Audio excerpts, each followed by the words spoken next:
On Up at Noon, we're talking about Avengers Infinity War and how it fits into the MCU. We're talking about Thanos and how he's a good villain. And we're talking about Infinity Gauntlets. If you haven't seen this movie, this might not be a good episode for you. Right now on Up at Noon.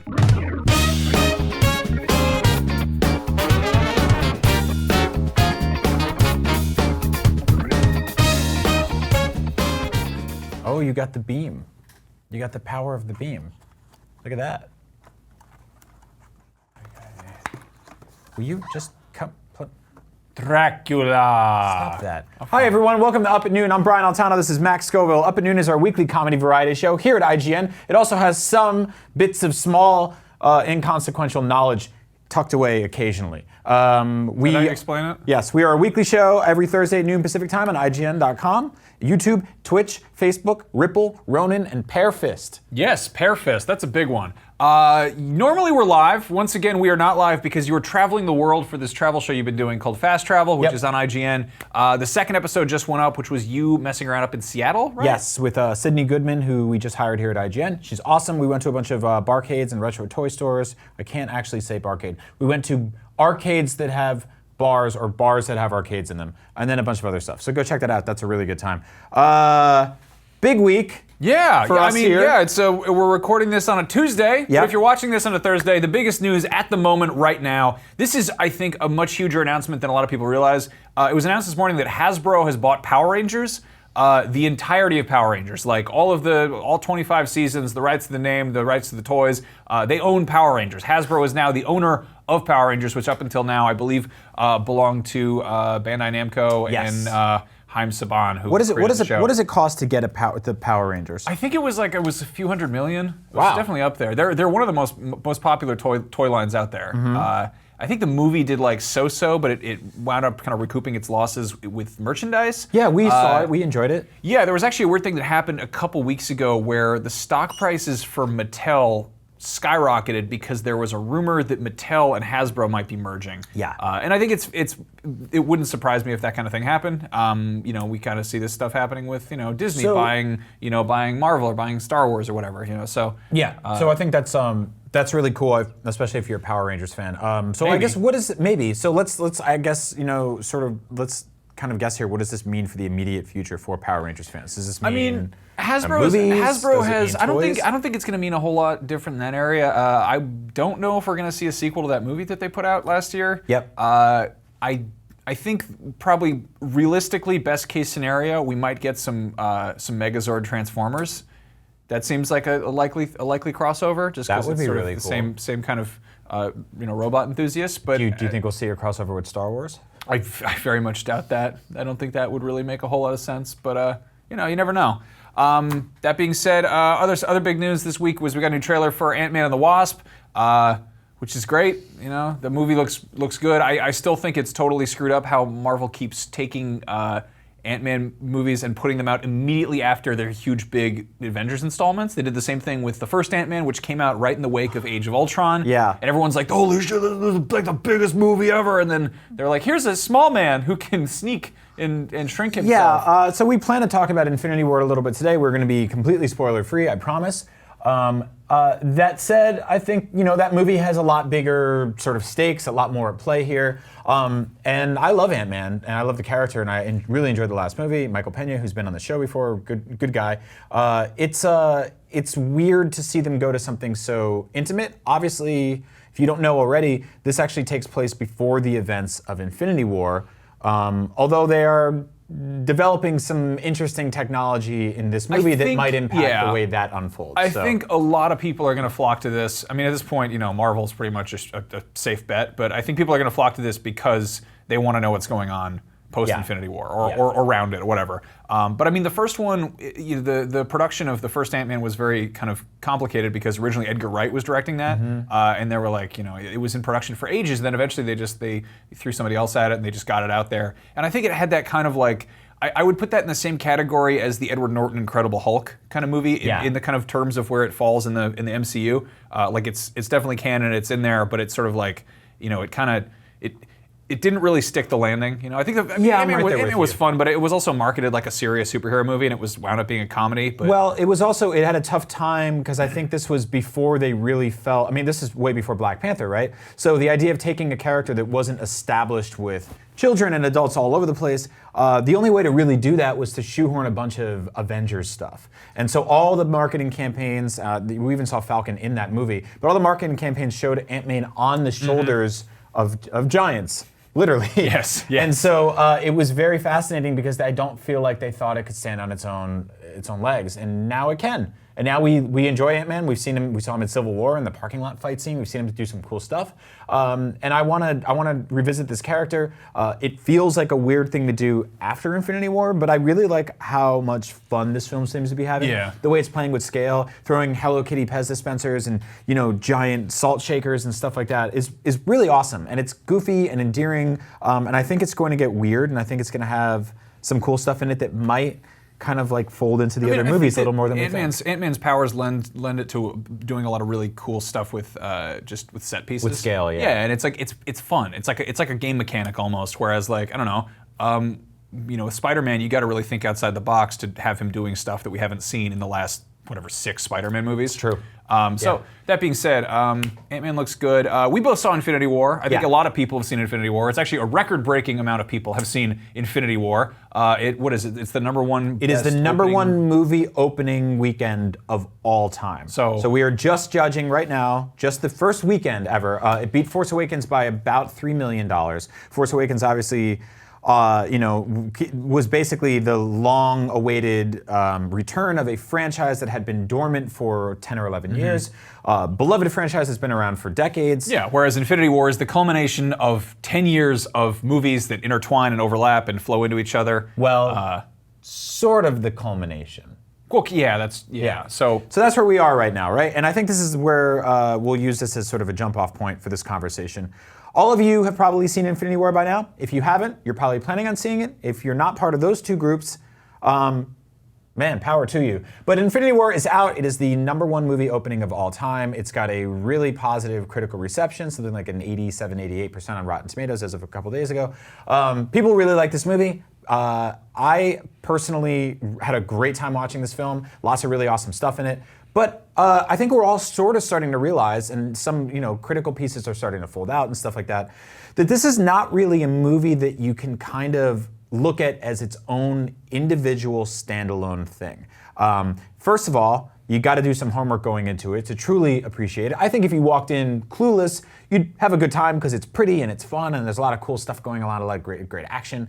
But to really truly appreciate it, you got some baggage, right? You bring some knowledge with you into the theater.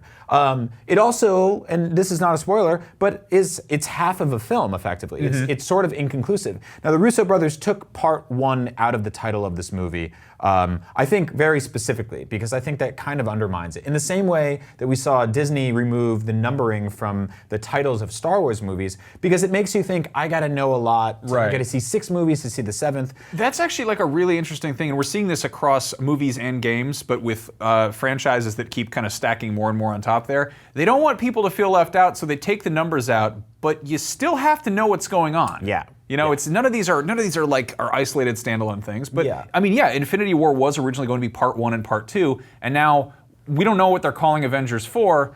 Everyone thinks it's going to be a big spoiler, but it's definitely not going to be like a separate adventure. It's kind of a continuation of this one. And so I tweeted about this film because I did really like it, and I think that it has some of my favorite moments in comic book movie history. That is undebatable. There are fights that happen in this movie, sort of combinations of characters and themes and things that create some of the most fun and interesting and exciting things that we've ever seen.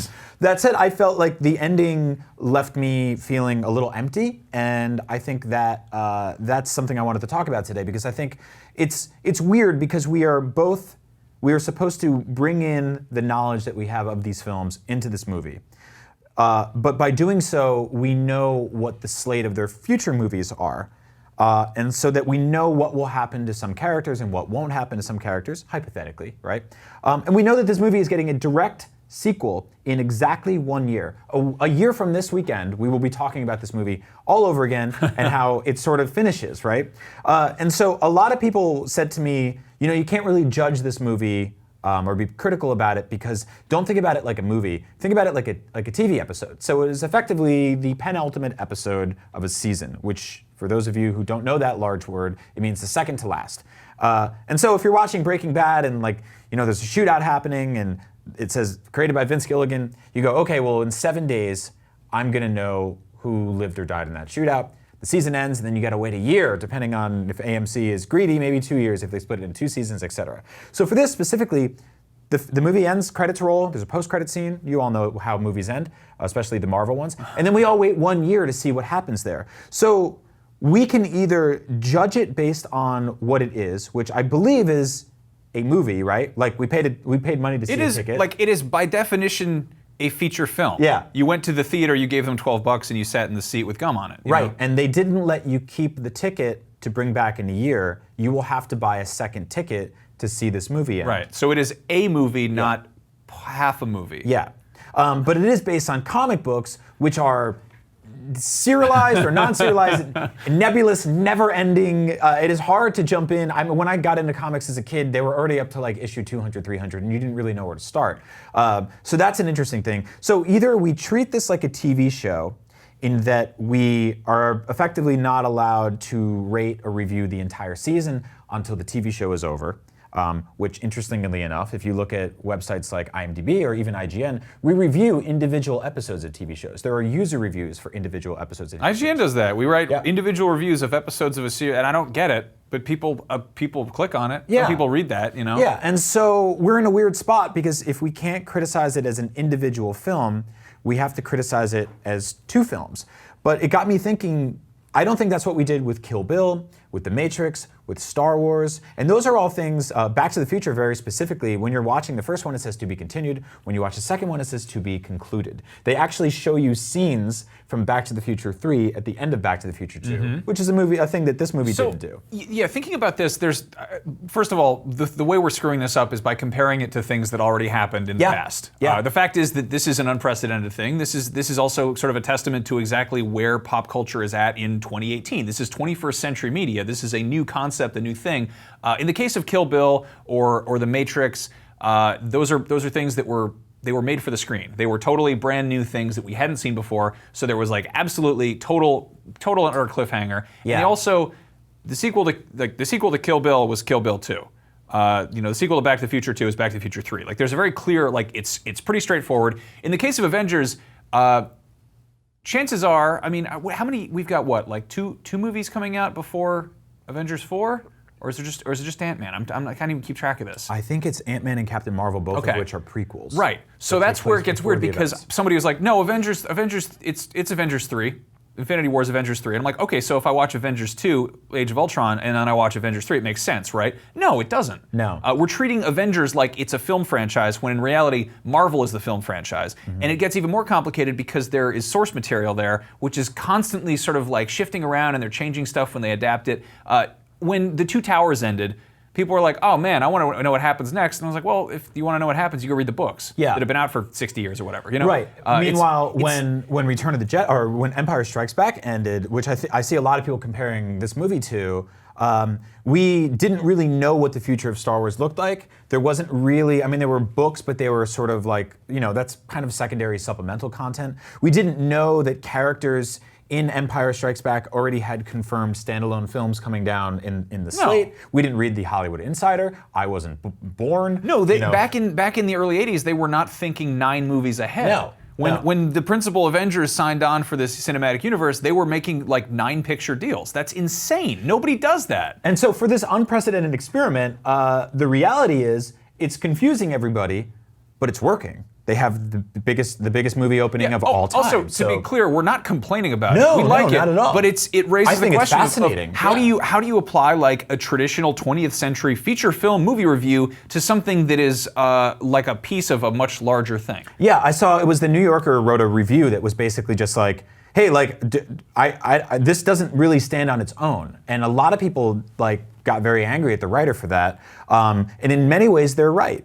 But in many ways, also, he is approaching this film as a traditional film reviewer. And for anybody watching a movie, I mean, even when you go on Rotten Tomatoes or IMDb and you click those buttons to like give a user review, you're doing that based on an experience you had with an individual film. And so it gets tricky too, because I think that we all come into these theaters with our homework done, right? You and I have seen all 18 Marvel movies. You watched Black Panther 2 days before this movie came out. I watched the 7 o'clock Thursday showing of Black Panther, which was theoretically the earliest I could have seen Infinity War had I already seen Black Panther. And I would have if I'd actually done my homework. Which I respect, because I used to do my homework on the bus on the way to school, because the test would be at 8 a.m. Yeah, there you go. And so, but within that, just looking at the Marvel logo doesn't effectively mean anything, because you could binge watch all the TV shows and then realize that they generally don't really fold into the films, right? I mean, there's some things here and there. Then you've got Venom, Deadpool, Right. Well, X-Men. yeah, that's the thing is that Marvel's in a weird spot right now where the movies take a ton of liberties with what the comics were doing, and at the same time, the Marvel logo gets slapped on a lot of stuff that's adaptation of the comics, but they're under different studios. So there's the Marvel Cinematic Universe, which is of course everything that's done under Disney. That's all the Avengers, that's all the Iron Man, all that stuff. Everyone knows that. But if you're trying to come at this from a distance and you're like, maybe you're like, I want to get into this. I want to start watching some Marvel movies, and you turn on like X-Men Days of Future Past, and that's got Marvel at the beginning. You're like, oh, okay, I'm doing the right thing. Except you're not. Yeah. You know? And then at the same time, like, if you're coming in totally cold and you're watching these as individual standalone movies, and you walk into Avengers, you're like, what am I looking at? I don't understand any of this. It's kind of curious, because it's almost like, who is this for? It kind of forces you to actually know what you're talking about to a certain degree. Right. And I mean, I tweeted this out. I was like, this doesn't function as a conventional standalone movie, and that's okay. That's fine. I'm not complaining about that. And I had a lot of people be like, well, no, duh. That's obvious. Obviously, they're not standalone movies. And I'm like, well, yeah, I've known that since, I don't know, Iron Man 2. I walked out of Iron Man 2 and I was like, that felt like reading a comic. Like that felt like reading a single issue comic you grab at like, the corner store, Walgreens or whatever. And you read it, and it starts out, and something's happening, and you're like, what's happening? And you get to the end, and things haven't really finished happening. And everyone's like, that movie kind of sucked. And I see this here and there where people are like, I think Age of Ultron had that feeling too. I think the Avengers movies are kind of like those 48-page Marvel double issues, when they put out like, oh, it's Avengers Annual or whatever. But in reality, if you want to keep track of what's going on, you have to be following more than one single issue. Right, so either these Marvel movies, which is what they're calling them, aren't movies, they're comics, or they're TV shows. And so this puts us in a situation, and this is very binary. You have two options here. One is that we talk about this movie like it's a movie, which means it gets a score, it gets a review. Kathleen Kennedy sends a letter to the Russo brothers and says, congratulations. And we can talk about what we like about it, what we don't like about it, what the ending was like to us, how it works as a movie. Or it's half a movie, and we're not allowed to talk about it at all for 1 year.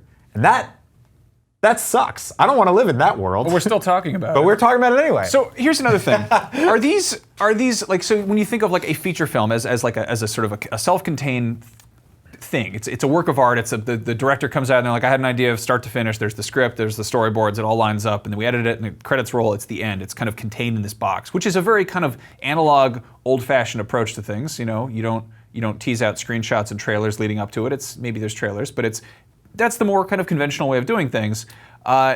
Whereas now this is more of an activity. This is like a sort of almost like a pilgrimage for fans. Yes. Like it feels more like water cooler talk, but on a grand scale. Like, oh, did you catch the new Marvel movie? Do you know what's happening? And someone's like, oh no, I haven't even seen Thor Ragnarok yet. And they start to walk out of the room, and everyone's like, what's wrong with you? Thor Ragnarok's awesome. Yeah. Why haven't you seen that? It's on demand. Go get it. No, I mean, as an aside, like I think one of the major impetuses that these movies have for making so much money in opening weekend is that we are terrified of spoilers, and that it is a necessity to exist on planet Earth in the culture of nerdom that we get our asses in these theaters as fast as possible, because if we don't, like I come to work on Monday, or I'm on the internet on Tuesday, or on Wednesday, like I hop on Reddit, or I'm on the train, I'm in an Uber pool or something like that, and so there's some guy sitting there talking, and he's just like, can you believe Thanos did this? He played the harmonica for 45 minutes at the end of the movie, that was crazy, and I'm like, why did you spoil that? Like, you gotta rush there as fast as possible. So social media makes it even worse. Yeah. Like, I wonder what these, if we didn't have social media, and that's a big, huge what if, would these movies be anything like what they are? Or would they sort of exist in more of a vacuum? I mean, there's so much, it's so much about sort of like community engagement and really just being a part of this thing, and that's really exciting. So to say this isn't a standalone movie, that's not that's not trying to poke holes in it or say that's bad. It's just like, oh, this is a new thing, and we're treating it like it's an old thing, and that doesn't work. So there's something wrong with how we're approaching it. But but meanwhile, I'm over here like in the mindset that like we should judge it as a standalone movie because I paid $12 for it. It had a beginning, a middle, and an ending, and credits rolled in the way a movie goes. And so, like, I don't know, when I watch an episode of a TV show, I come to work, I talk to my friends about that episode of the TV show, we are effectively having a discourse, or not necessarily reviewing it, but people are doing that. So, like, so what you're saying is that the MCU should have a season pass, and you can get an entire phase. That's a great in one idea. Go. You pay $100 up front, and you get to see Captain Marvel 2 and Spider-Man 4 and Doctor Strange. That's kind of a great idea, because if we're thinking about it like it's a dinner, it's like I bring you your appetizer, and then you wait a year for your dinner, or then another year for your dessert. Yeah. And then randomly certain parts had nothing to do with any of it. So it's very odd. It's confusing, but it's great, and it's a good problem to have because these movies are a blast. I love it. They're going to keep making them. It's a shot in the arm. It's fun as hell. Like, I honestly, like, I've never been super attached to the Avengers, but like, just it turned me a little kid again, and I went home and I was like, I need to read some more comics, and I'm on a superhero kick right now. So. Exactly. So, like it or not, whatever you think about the way this movie should have been rolled out, I think it's undeniable that Thanos was awesome. Undeniable. He's probably one of the best villains in Marvel movie history. Which isn't saying a whole lot, because there was the kind of running thing for a while where, Marvel has a villain problem. Yes, that was the sentence that permeated every conversation. Their heroes are amazing, the costumes are a great time, the set pieces are wonderful, but the villain, I don't like the villain. He's not. Which I think is it's kind of unfair, because like Loki was he was an early villain who kind of wound up being almost like anti-hero, and then he kind of stuck around to the point that I think people forgot that he's like still sort of a villain. Yeah. So I think he becomes a principal character.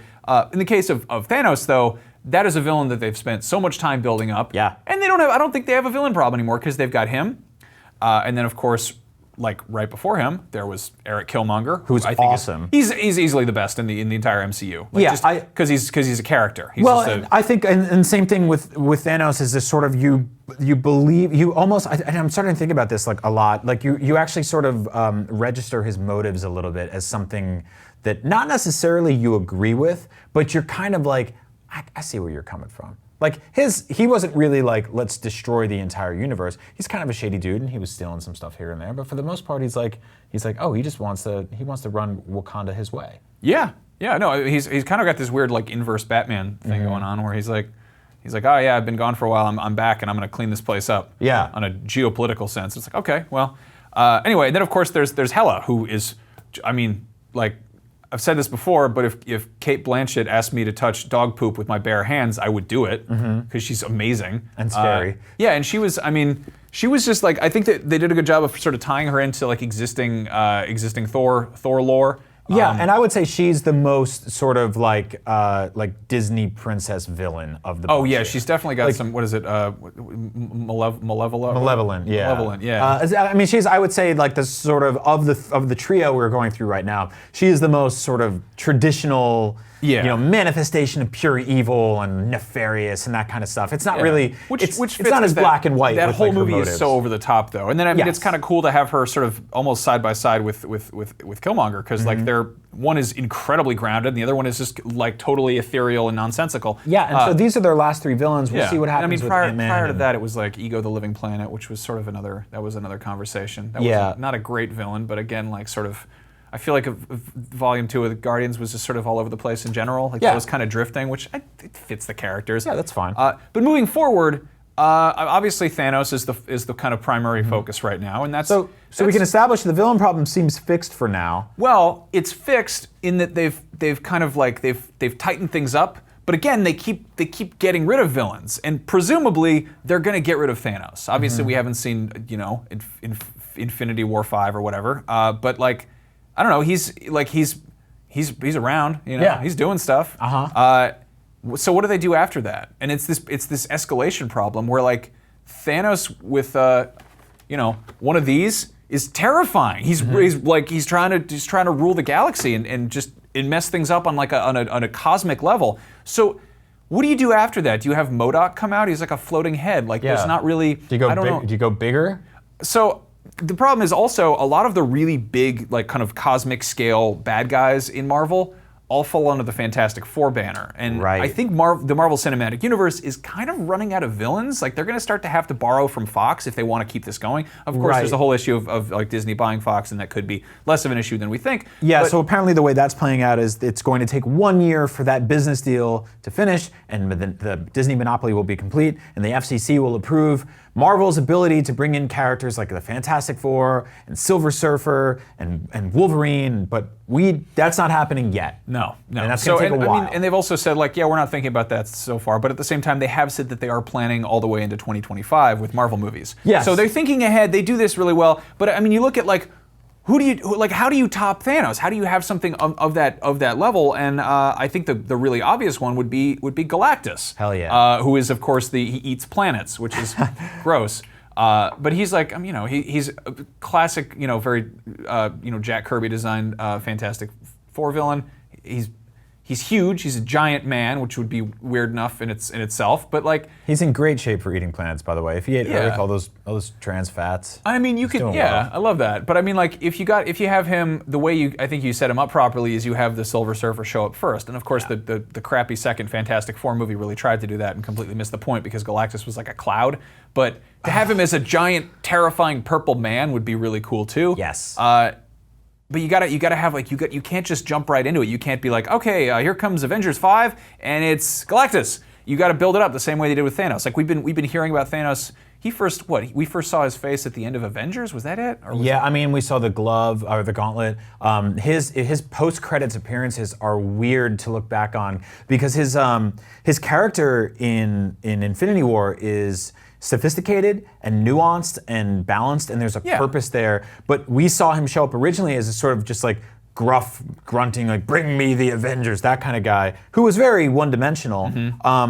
So I mean, they retconned a lot of that stuff. That's okay. But I think that like the notion that I'm pointing at here is that they've been teasing Thanos for years now. It shows an incredible amount of kind of like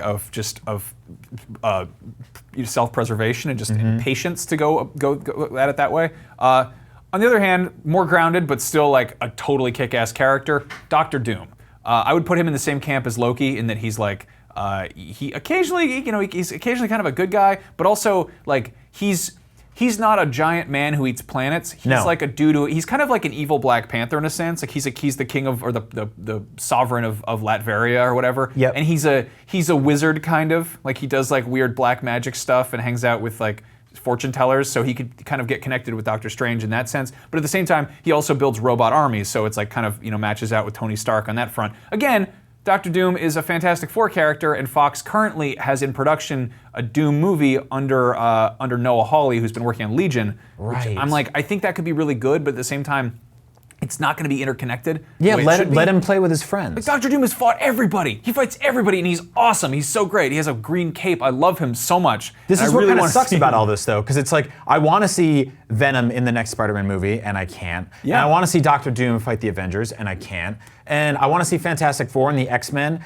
come and join the Guardians of the Galaxy, and I can't. No, it's a kind of a mess. So like I guess take your time with Thanos, guys. Like wait till the FCC stuff gets through. Yeah, that's true. Another one. This is a big one. Is Kang, the Conqueror, who's he's like a time travel jerk who's like I don't know him too well. I don't know enough Fantastic Four stuff, but he recently popped up in Lego Marvel Superheroes 2, which had a ton of it was almost exclusively MCU characters. So the fact that he was present in that made me think that maybe Marvel's kind of like trying to like weasel him out from underneath Fox because he's also the kind of guy who's all about interdimensional stuff and like time travel, which is the kind of thing that is really well suited to the MCU because it's spread across all these different movies.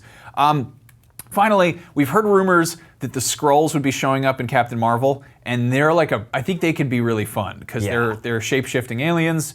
We've had like I don't know, there's like mentions of the Kree and like I forget the alien names in Marvel. They're all over the place. But the Skrull are the cool ones. They're the green aliens. They're gross, and they all have Thanos' chin, which is very scrotal.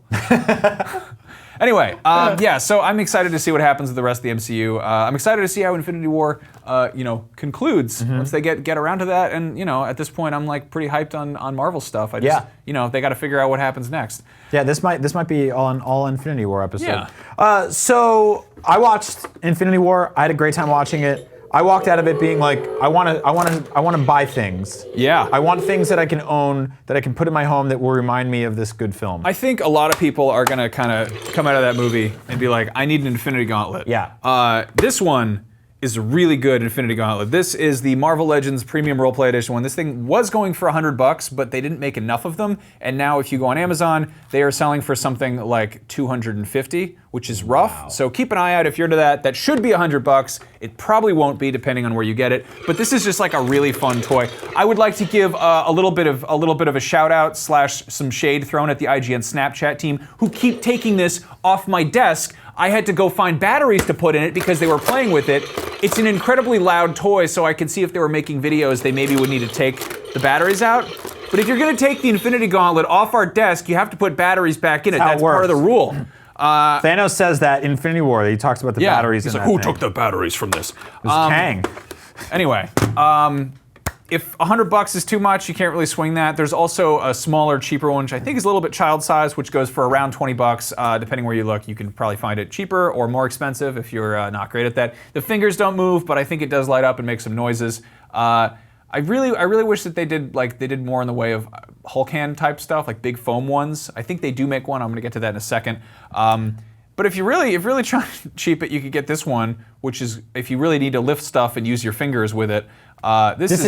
This looks like a rubber chicken. This is kind of more from like the Ruby's costume department sort of approach to things. It is probably the same material as rubber chickens, though I will point out the gems are acrylic. What I do like about this one is that it reminds me of the art style in the original comics.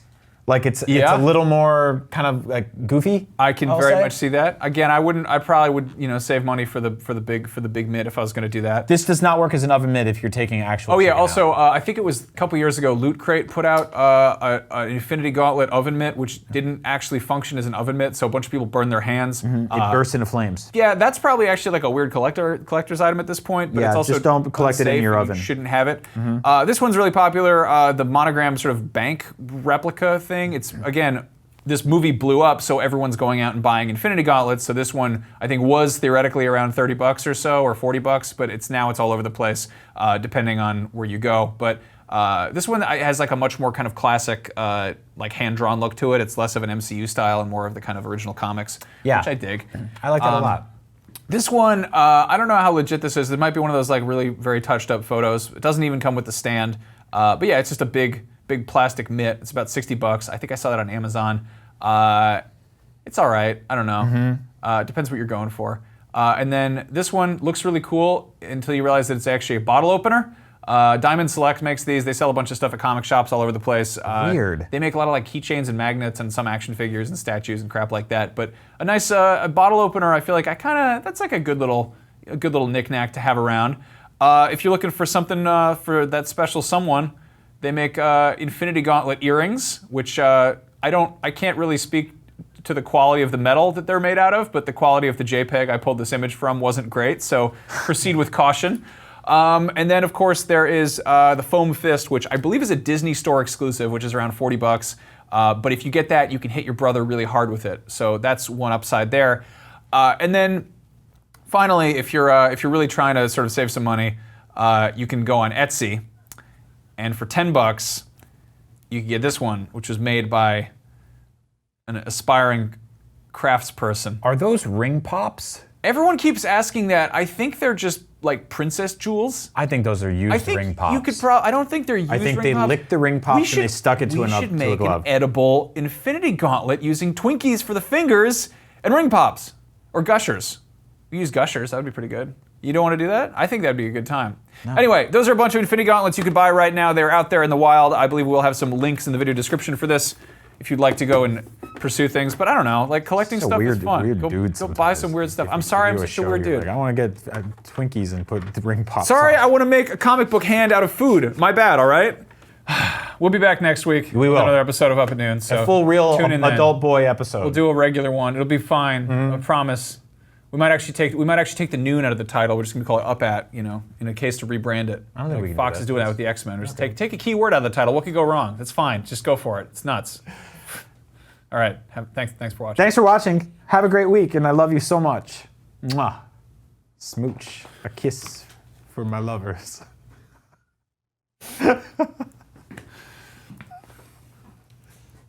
I should have used a royalty-free version of Tupac's "Hit 'Em Up." You know who's gonna hit 'em up is the lawyers. Yep. The legal boys, the legal beagles out there hounding with their snouts. You still going? They might still be I going. always forget they keep the cameras rolling. Oh yeah, they do all this this fun stuff at the end. We got all prizes, man. You go treasure at the bottom of the box. What prizes? This is the bottom of the box cereal prize, the treasure. The treasure, the bottom of the box cereal prize. You ate the whole episode, and now you get this nice treasure at the bottom. Episode. It is. It's a big bag of sugary garbage that you ate, and now you get that prize. So that's this. That's us in the darkness eating the prize. Can we like go eat lunch? I gotta run. I gotta we call gotta HR. Yeah, we gotta. Okay. Yeah. About this episode. All right. Okay. Specifically. I think HR is gonna call us about this episode. Yeah. Hit them up. I never know when they turn the lights off. Are we supposed to just go to sleep like birds, or are we supposed to go do other stuff? Like we just keep going. I think it's good. It looks like you have a weird disease where a dragon grows out of the side of your head. You like that? Look at that over there. You look like goth Rachel Maddow. Thanks. Goth Rachel Maddow. I look like Rachel Maddow any day of the week. I think she looks more like a goth me when you get down to it. Don't more talk I was about her wearing like colorful that. shirts. Don't talk about that woman. She wears like those black cloaks and drapes. This is a beautiful transition. I like that a lot. Can you Doing do that again? And then my friend Just was end the found. show. End the show. This is really weird. Both inside. Well, can you? I don't can know. Can you fuse my one shot with Max's? Let's see if we can do something special here. I want like a transition where we're kind of both. See, this is a good. So here I am, and there we go. Here's Max.